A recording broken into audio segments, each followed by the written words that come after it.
Bonsoir, donc on se retrouve pour un exercice type centrale ou mine, voilà, donc sur les fonctions, pratiquement sur les fonctions linéaires.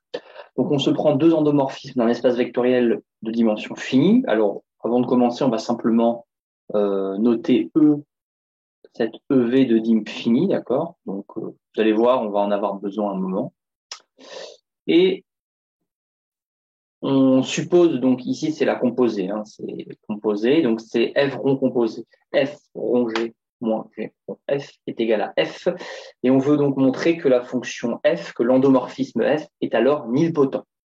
On rappelle rapidement, f nilpotent, ça veut dire quoi? Ça veut dire qu'il existe un n appartenant à n tel que f composé n fois soit égal au nul, quoi. Voilà, à l'endomorphisme nul. Alors, comment on va faire ça? Bah, l'idée, vous voyez, ça va être de démontrer qu'à partir d'un certain rang, on a ça. Pour n assez grand, on a un n tel que f composé n fois, on obtient la fonction. L'idée, c'est bien évidemment d'utiliser aussi cette hypothèse-là, cette inégalité, enfin cette égalité qu'on va appeler étoile, on va l'utiliser bien évidemment, parce que c'est la seule hypothèse qu'on a avec le fait que ce soit un espace vectoriel de dimension finie. Alors, ce qu'on peut remarquer, c'est que, et c'est pas, vous allez voir, ça va pas être très compliqué. On va essayer d'étudier ça, d'accord, avec K, un entier naturel quelconque. Pour l'instant, vous allez voir, ça n'a pas d'importance combien il vaut. Et on voit que, donc, en écrivant ça, ok, donc, en gros, l'idée, ça va être de montrer qu'en fait, il y a une récurrence. Alors, il y a deux façons de le faire. Soit on le fait vraiment par récurrence, soit on le fait un petit peu de manière plus, on va dire, calculatoire. Donc ça, en fait, c'est ça qu'il faut voir. Donc typiquement, ça pourrait être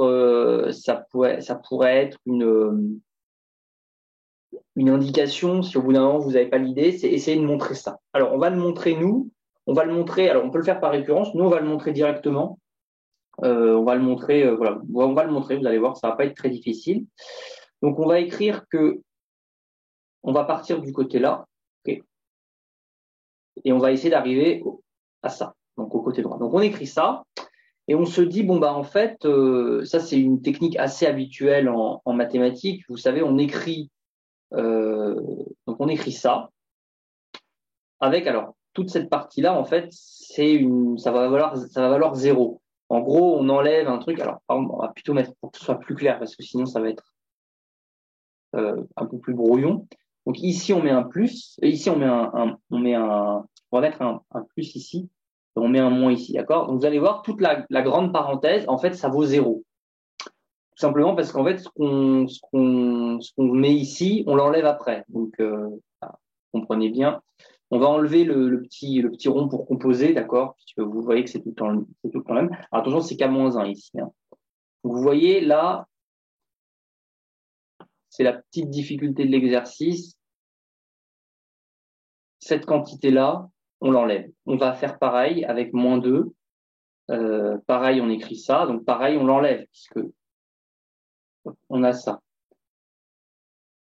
Et puis pareil, on va mettre K-3. Alors là, ici, encore une fois, bon, si vraiment vous êtes K-1, K-1, K-2, K-3, et vous comprenez, l'idée c'est de le faire pour tout, quoi. Hop, tac, tac, tac, tac, tac. Et on va aller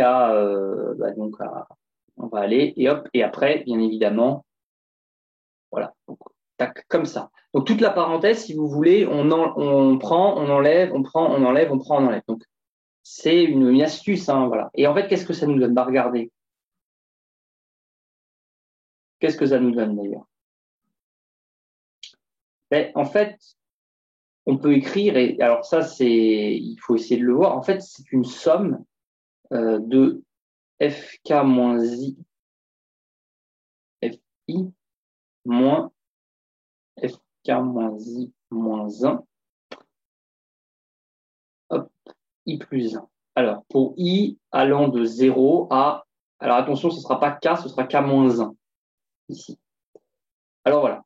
Alors c'est pas bon, c'est pas évident, hein. En fait, il faut vraiment,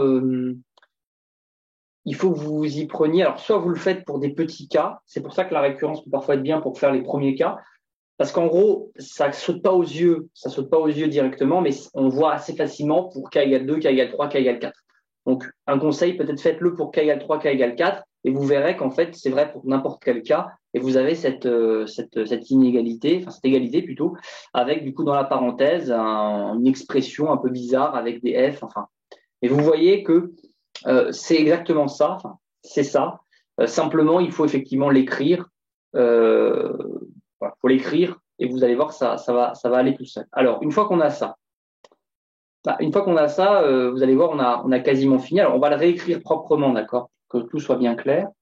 Donc, on démarre à 0. Donc, i allant de 0 à hop, f. Donc, toujours pareil, hein, c'est composé, hein, évidemment. Pour simplifier un peu l'écriture, on va pas se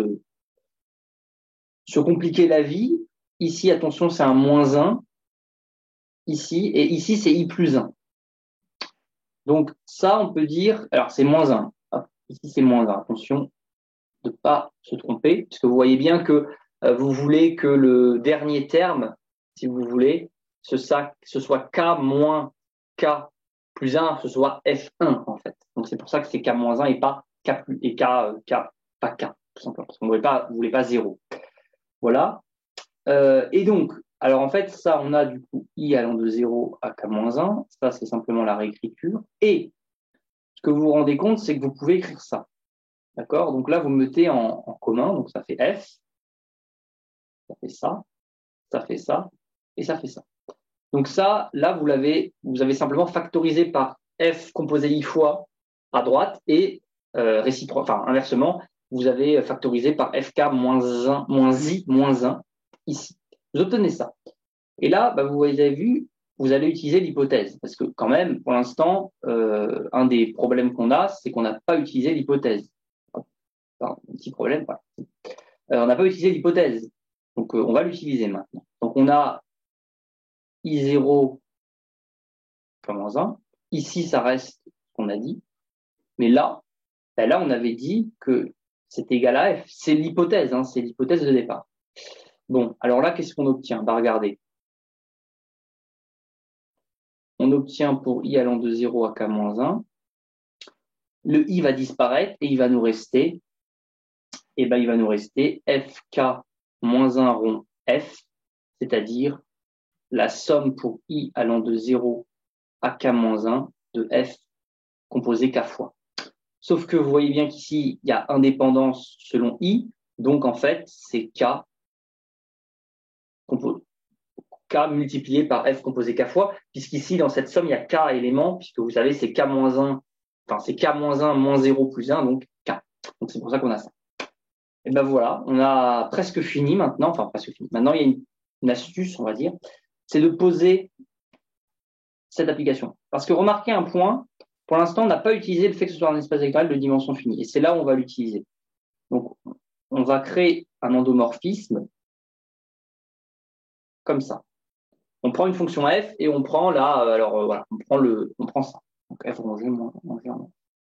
Bien évidemment, la dimension de l'ensemble des applications linéaires est finie, enfin, c'est inférieur à l'infini. Bon, on peut même déterminer la dimension à partir de E, mais ça ne nous intéresse pas. Donc, ne nous mettons pas des résultats en plus.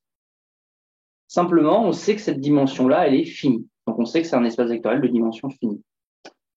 Et là où est le problème? Bah, le problème, il est que on vient de démontrer que pour tout cas appartenant à n, on a ça qui est égal à ça.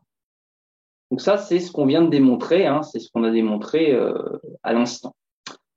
Bah ouais, mais alors le problème, c'est que si, alors donc là encore une fois, il faut essayer d'écrire bien tout. Si pour tout cas appartenant à n, f composé k fois est différent de l'endomorphisme nul,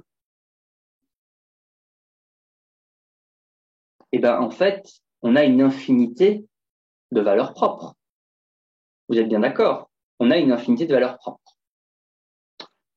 Donc, on a une infinité de valeurs propres, puisque, vous voyez, c'est ça, hein, c'est la définition des valeurs propres, enfin, c'est la définition de ce que vous avez dû voir en cours. On est en train de dire qu'on a, en gros, f de x qui est égal à lambda x, quoi. Donc ça, c'est une valeur, enfin, ça veut dire qu'il y a une infinité de valeurs propres, puisque c'est vrai pour tout cas appartenant à n. Donc on a une infinité de valeurs propres. VP, on peut noter ça valeur propre, pour faire comprendre c'est des valeurs. Bon, bah, ça, c'est pas possible. Valeurs propres 2 à 2 distincts, en plus de ça. Donc, 2 à 2 distincts, bien sûr, puisque c'est pas les mêmes, hein. Ici, n, c'est l'ensemble n, c'est un ensemble infini. Donc, on a une infinité de valeurs propres 2 à 2 distincts. Bah, ça, c'est pas possible. Conclusion, quoi. Bah, on conclut que pour un cas donné assez grand,